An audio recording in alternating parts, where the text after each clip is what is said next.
There is a river in Buenos Aires that keeps secrets. El Rio de la Plata, wide as a sea, brown as old blood, has swallowed entire ships, entire lives, and it never gives them back.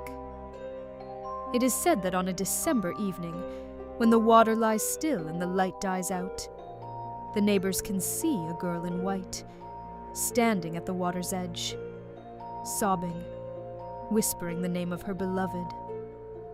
Buenos Aires, 1826. The city was young and still bleeding from the wars of independence. It had barely learned to stand on its own when a new enemy arrived, the Empire of Brazil. The man that tasked with breaking that blockade was Admiral Guillermo Brown, an Irishman who had made himself the father of the Argentine Navy through sheer ferocity and will. He lived with his family in a house in Barracas called Casa Amarilla, where the river was visible from every window.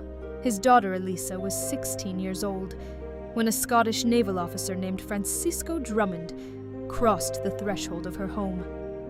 He had come to serve under the Admiral's command, but when they met, the two young people fell in love the way people fall in love in times of war, fast and total, with no room for doubt. After few months, they were engaged, and the wedding was set for December 27th, 1827. Drummond had to return to the open sea, and on April 7th, 1827, the Argentine squadron met the Brazilian fleet near Monte Santiago. What followed was not a battle. It was a massacre. Drummond commanded the brig Independence, a vessel with 22 cannons and a crew of men who would fight until there was nothing left to fight with. Half the crew lay dead or wounded across the deck. When the gunpowder ran out, they loaded the cannons with chain links. Anything at all, just to keep firing. A piece of shrapnel tore off Drummond's ear, but he kept fighting. Admiral Brown sent the order to burn the ship. Drummond refused. He kept fighting for 2 more days, until death finally reached him. When Admiral Brown returned to Casa Amarilla, he walked through the door, held his daughter, and placed his fallen son-in-law's ring into her hand.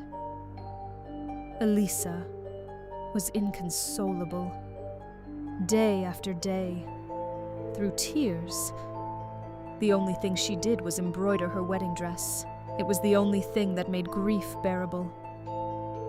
8 months later, on December 27th, the day that should have been her wedding, Elisa died. What happened next depends on who you believe. One version says she went for a swim and fell into a water pit.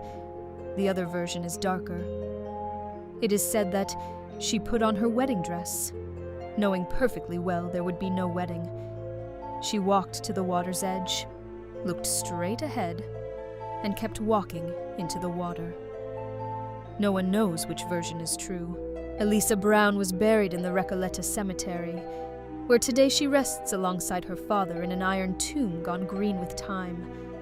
Green like Ireland, like the country her father had left behind to build a navy in a city that was still learning its own name. The neighbors of Barracas say that on December nights, when the fog rolls in from the Rio de la Plata, you can still see her at the water's edge, a girl in a long white dress, crying and waiting for a ship that will never come back.